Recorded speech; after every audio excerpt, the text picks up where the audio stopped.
Freedom TV ವರದಿಗೆ ಸಿಕ್ತು big impact.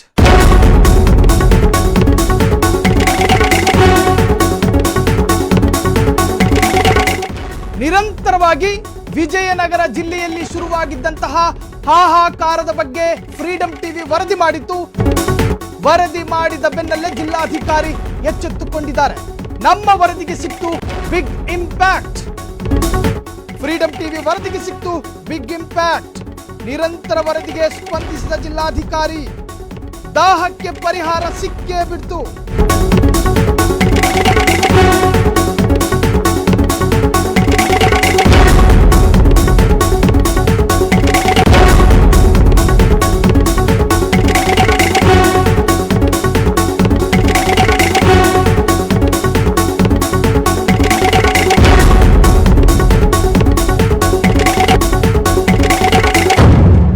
Vijayanagara ಜಿಲ್ಲೆಯಲ್ಲಿ ನೀರಿಗಾಗಿ ಹಾಹಾಕಾರ ಎನ್ನುವಂತಹ ಶೀರ್ಷಿಕೆಯ ಅಡಿಯಲ್ಲಿ ಫ್ರೀಡಂ ಟಿವಿ ನಿರಂತರವಾಗಿ ವರದಿಯನ್ನು ಪ್ರಸಾರ ಮಾಡ್ತಾ ಇತ್ತು. ಕಾರಣ ಒಂದು ಬರದ ಛಾಯೆ ರಾಜ್ಯದಲ್ಲಿ ಆವರಿಸಿಕೊಂಡಿರತಕ್ಕಂತಹ ಸಂದರ್ಭದಲ್ಲಿ ವಿಜಯನಗರ ಜಿಲ್ಲೆಯಲ್ಲಿ ಸಾಕಷ್ಟು ಮಹಿಳೆಯರು ಬೀದಿಗಿಳಿದು ಹೋರಾಟವನ್ನು ನಡೆಸಿದ್ರು ನೀರಿಗಾಗಿ. ಈ ಬಗ್ಗೆ ನಿರಂತರವಾಗಿ ಫ್ರೀಡಂ ಟಿವಿ ವರದಿ ಮಾಡ್ತಾ ಇತ್ತು. ವರದಿ ಪ್ರಸಾರವಾದ ಬೆನ್ನಲ್ಲೇ ಸಿಕ್ತು ಪರಿಹಾರ. ಇದು ಫ್ರೀಡಂ ಟಿವಿಗೆ ಸಿಕ್ಕ ಬಿಗ್ ಇಂಪ್ಯಾಕ್ಟ್. ಈ ವರದಿಗೆ ಜಿಲ್ಲಾಡಳಿತ ಸ್ಪಂದಿಸಿದೆ. ಜನರಿಗೆ ಕುಡಿಯುವ ನೀರಿಗಾಗಿ ಭದ್ರಾ ಜಲಾಶಯದಿಂದ 2 ಟಿಎಂಸಿ ನೀರು ಬಿಡುಗಡೆಗೆ ಸರ್ಕಾರ ಒಪ್ಪಿಗೆ ನೀಡಿದ್ದು, ವಿಜಯನಗರ ಜಿಲ್ಲಾಧಿಕಾರಿ MS ದಿವಾಕರ್, ಕೂಡ್ಲಿಗಿ ಶಾಸಕ ಡಾಕ್ಟರ್ NT ಶ್ರೀನಿವಾಸ್ ಅವರಿಬ್ಬರ ಮನವಿಯ ಮೇರೆಗೆ 2 ಟಿಎಂಸಿ ನೀರು ಬಿಡುಗಡೆಗೆ ಒಪ್ಪಿಗೆ ಸೂಚಿಸಿದ್ದು, ಒಟ್ಟಾರೆ 600ಕ್ಕೂ ಹೆಚ್ಚು ಹಳ್ಳಿಗಳಿಗೆ ಈ ನೀರು ಕುಡಿಯೋದಕ್ಕೆ ಸರಬರಾಜು ಮಾಡಲಾಗುವುದು ಎನ್ನುವಂತಹ ಭರವಸೆಯೂ ಕೂಡ ಸಿಕ್ಕಿದೆ. ಸಿಂಗಟಾಲೂರು ಬ್ಯಾರೇಜ್ನಿಂದ ಮತ್ತೆ ಗದಗ ಹಾಗೂ ಹಾವೇರಿ ಜಿಲ್ಲೆಯ ಜನರಿಗೂ ಕೂಡ ಈ ನೀರು ದೊರಕುವಂತಹ ಸಾಧ್ಯತೆ ಮತ್ತು ಇದನ್ನು ಬಳಸಬಹುದು ಎನ್ನುವಂತಹ ಭರವಸೆ ಸಿಕ್ಕಿರ್ತಕ್ಕಂತಹದ್ದು. ಇನ್ನು ಹೊಸಪೇಟೆ ಪಟ್ಟಣಕ್ಕೆ 1.5 ಟಿಎಂಸಿ ನೀರು ಕುಡಿಯೋದಕ್ಕೆ ಮೀಸಲಿಡಲಾಗಿದೆ. ಯಾವುದೇ ಸಮಸ್ಯೆಯಾಗೋದಿಲ್ಲ, ಕುಡಿಯುವ ನೀರಿಗೆ ನಮಗೆ ತೊಂದರೆ ಇಲ್ಲದ ಹಾಗೆ ನಾವು ಕ್ರಮವನ್ನು ವಹಿಸ್ತೇವೆ ಅಂತ ಖುದ್ದು ಜಿಲ್ಲಾಧಿಕಾರಿ ಭರವಸೆಯನ್ನ ಕೊಟ್ಟಿರ್ತಕ್ಕಂತಹದ್ದು. ಫ್ರೀಡಂ ಟಿವಿಯ ನಿರಂತರವಾದಂತಹ ವರದಿ ಪ್ರಸಾರವಾದ ಬೆನ್ನಲ್ಲೇ ಅಲ್ಲಿನ ಜಿಲ್ಲಾಧಿಕಾರಿ ಎಚ್ಚೆತ್ತುಕೊಂಡು ಈ ಒಂದು ಕ್ರಮವನ್ನ ಕೈಗೊಂಡಿರ್ತಕ್ಕಂತಹದ್ದು. ಇನ್ನು ವಿಜಯನಗರ ಜಿಲ್ಲೆಯ ಜಿಲ್ಲಾಧಿಕಾರಿ ಈ ಬಗ್ಗೆ ಮಾತನಾಡಿದ್ದಾರೆ. ಏನಂತ ಕೇಳ್ಕೊಬರೋಣ ಬನ್ನಿ. ವಿಜಯನಗರ ಜಿಲ್ಲೆಯಲ್ಲಿ ನಮಗೆ ಕುಡಿಯುವ ನೀರಿನ ಅವಶ್ಯಕತೆ ತುಂಬಾ ಇದೆ. ವಿಜಯನಗರ ಜಿಲ್ಲೆಯಲ್ಲಿ ಹೊಸಪೇಟೆಗೆ ಸಂಬಂಧಿಸಿದಂತೆ ಹೇಳೋದಾದರೆ ನಮಗೆ 0.15 ಟಿಎಂಸಿ ನಮಗೆ ಈಗ ರಿಸರ್ವ್ ಮಾಡಲಾಗಿದೆ ನಮ್ಮ ತುಂಗಭದ್ರಾ ಬೋರ್ಡಿಂದ. ಅಷ್ಟು ನೀರು ಕೂಡ ನಮ್ಮಲ್ಲಿ ಡ್ಯಾಮ್ನಲ್ಲಿದೆ.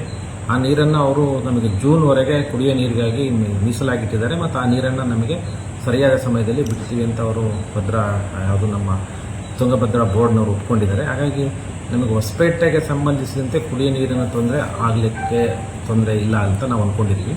ಮುಂದುವರೆದು ನಮಗೆ ಹಗರಿಬೊಮ್ಮನಹಳ್ಳಿ, ಕೂಡ್ಲಿಗಿ, ಕೊಟ್ಟೂರು 3 ತಾಲೂಕುಗಳಿಗೆ ಬನ್ನಿಗುಳ ಜಲಾಶಯದಿಂದ ನಮಗೆ ನೀರು ಬೇಕಾಗುತ್ತೆ. ಬನ್ನಿಗುಳ ಜಾಕ್ವೆಲ್ಲಲ್ಲಿ ನೀರು ಸಂಪೂರ್ಣವಾಗಿ ನಿಂತಿದೆ. ಇದು ಡ್ಯಾಮ್ನಿಂದ ಸುಮಾರು 40 ಕಿಲೋಮೀಟರ್ ಹಿಂದೆ ಇದೆ. ಹಾಗಾಗಿ ನಮಗೆ ನದಿನಲ್ಲಿ ನೀರು ಬರ್ತಕ್ಕಂಥ ನೀರನ್ನು ನಾವು ಸಂಗ್ರಹಣೆ ಮಾಡಿ ಹಗರಿಬೊಮ್ಮನಹಳ್ಳಿ, ಕೂಡ್ಲಿಗೆ, ಕೊಟ್ಟೂರಿಗೆ ನಾವು ನೀರನ್ನು ಸರಬರಾಜು ಮಾಡ್ತಾ ಇದ್ವಿ. ಈಗ ಅಲ್ಲಿ ನೀರು ನಿಂತೋಗಿದೆ. ಮತ್ತು ಅದೇ ರೀತಿಯಾಗಿ ಹರಪನಹಳ್ಳಿ ಮತ್ತು ಹಡಗಲಿ ಅಲ್ಲಿಗೂ ಕೂಡ ನಾವು ಸಿಂಗಟಲ್ಲೂರು ಹಿಂಭಾಗದ ನೀರನ್ನು ನಾವು ನದಿ ನೀರನ್ನು ತೆಗೆದು ನಾವು ಜನಗಳಿಗೆ ನೀರು ಕೊಡ್ತಾ ಇದ್ವಿ.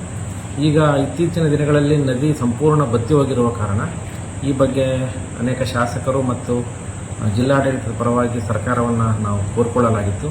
ಅದರಂತೆ ನಮ್ಮ ಮೈಸೂರು ರೀಜನಲ್ ಕಮಿಷನರ್ ಅವ್ರ ಜೊತೆ ನಾವು ಅನೇಕ ಸಭೆಗಳನ್ನು ಮಾಡಿ ಎಲ್ಲ ಈ ಭದ್ರಾ ಜಲಾಶಯದ ಭಾಗದಲ್ಲಿ ಬರ್ತಕ್ಕಂಥ ಎಲ್ಲ ಜಿಲ್ಲಾಧಿಕಾರಿಗಳನ್ನು ಸಭೆಯನ್ನು ಮಾಡಲಾಗಿ ಈಗ ಅವರು ಭದ್ರಾ ಜಲಾಶಯದಿಂದ 2 ಟಿಎಂಸಿಯನ್ನು 29ನೇ ತಾರೀಕಿನಲ್ಲಿ ನಮಗೆ ಇಲ್ಲಿ ಬಿಡುಗಡೆ ಮಾಡಲಿಕ್ಕೆ ಸರ್ಕಾರ ಆದೇಶ ಮಾಡಿದ್ದಾರೆ. ಆ ನೀರು ನಮಗೆ ಸಿಂಗಟಲ್ಲೂರು ಬ್ಯಾರೇಜಿಗೆ ತಲುಪುವುದಕ್ಕೆ ಸುಮಾರು 4 ರಿಂದ 5 ದಿವಸ ಆಗ್ಬೋದು. ಆ ಸಿಂಗಟಲ್ಲೂರು ಬ್ಯಾರೇಜಿಗೆ ತಲುಪುವ ಸಮಯದಲ್ಲಿ ನಮಗೆ ಹರಪನಹಳ್ಳಿ ಮತ್ತು ಹಡಗಲಿಗೆ ಬೇಕಾದಂತಹ ನೀರು ನಮಗೆ ಲಭ್ಯವಾಗುತ್ತೆ.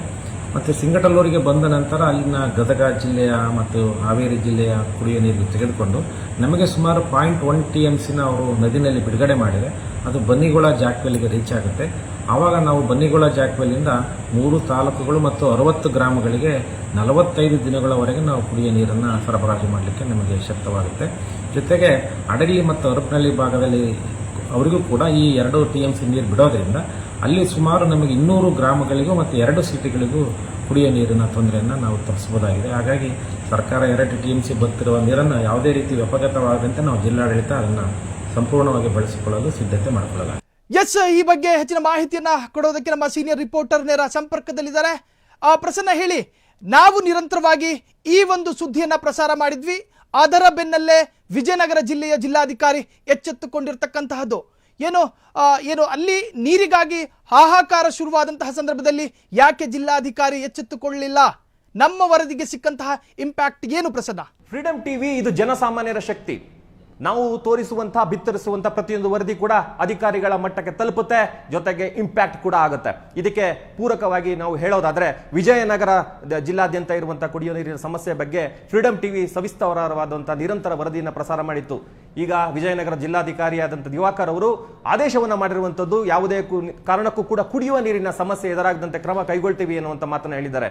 ಜೊತೆಗೆ ಭದ್ರಾ ಡ್ಯಾಂನಿಂದ ಸಿಂಗಟಾಲೂರು ಬ್ಯಾರೇಜ್ ಮೂಲಕ ಗದಗ ಮತ್ತು ಹಾವೇರಿಯ 600ಕ್ಕೂ ಹೆಚ್ಚು ಹಳ್ಳಿಗಳಿಗೆ ಏನು ಕುಡಿಯುವ ನೀರಿನ ವ್ಯವಸ್ಥೆಯನ್ನು ಕಲ್ಪಿಸಲಿಕ್ಕೆ ನಾವು ಮುಂದಾಗಿದ್ದೀವಿ ಅನ್ನುವಂತ ಮಾತನ್ನು ಹೇಳಿದ್ದಾರೆ.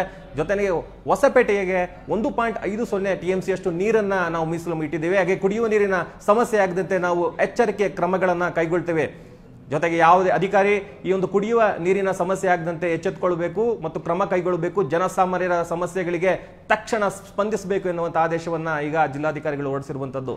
ನಮ್ಮ ವರದಿಯ ಜೊತೆಗೆ ಗೂಡ್ಲಿಗಿ ಶಾಸಕರು ಕೂಡ ಇದಕ್ಕೆ ನೀರಿನ ಒಂದು ಸಮರ್ಪಕ ವ್ಯವಸ್ಥೆಯನ್ನು ಮಾಡಿಕೊಡ್ಬೇಕು ಎಂಬ ಒಂದು ಮನವಿಯನ್ನು ಮಾಡಿದ್ರು. ಹಾಗಾಗಿ MLA ಶ್ರೀನಿವಾಸ್ ಅವರ ಒಂದು ಮನವಿಯನ್ನು ಕೂಡ ಸ್ಪಂದಿಸಿರುವಂಥದ್ದು. ಈಗ ಏನು ಜಿಲ್ಲಾದ್ಯಂತ ಇದ್ದ ಕುಡಿಯುವ ನೀರಿನ ಸಮಸ್ಯೆಗೆ ಒಂದು ಬ್ರೇಕ್ ಬಿದ್ದಿದೆ, ಜನಸಾಮಾನ್ಯರ ಒಂದು ಸಮಸ್ಯೆಗೆ ಈಗ ಅಂತ್ಯ ಒಂದು ಸಿಕ್ಕಿದೆ, ಒಂದು ಪರಿಹಾರ ಸಿಕ್ಕಿದೆ ಅಂತ ಹೇಳ್ಬೋದಾಗಿದೆ. ಸಾಹಿಲ್, ಈ ನೀರಿನ ಬಗ್ಗೆ ಸಾಕಷ್ಟು ದೂರುಗಳು ಕೂಡ ಫ್ರೀಡಂ ಟಿವಿಗೆ ಕೇಳಿ ಬಂದಿತ್ತು. ಅದರ ಆಧಾರದ ಮೇಲೆ ನಿರಂತರವಾಗಿ ಫ್ರೀಡಂ ಟಿವಿ ಸುದ್ದಿಯನ್ನ ಪ್ರಸಾರ ಮಾಡಿತ್ತು. ಅದರ ಬೆನ್ನಲ್ಲೇ ಜಿಲ್ಲಾಧಿಕಾರಿ ಎಚ್ಚೆತ್ತುಕೊಂಡು ಈಗ ಆ ಒಂದು ಸಮಸ್ಯೆಗೆ ಪರಿಹಾರ ಕೊಟ್ಟಿರ್ತಕ್ಕಂತಹದ್ದು. ತಮ್ಮೆಲ್ಲ ಮಾಹಿತಿಗೆ ಧನ್ಯವಾದಗಳು ಪ್ರಸನ್ನ.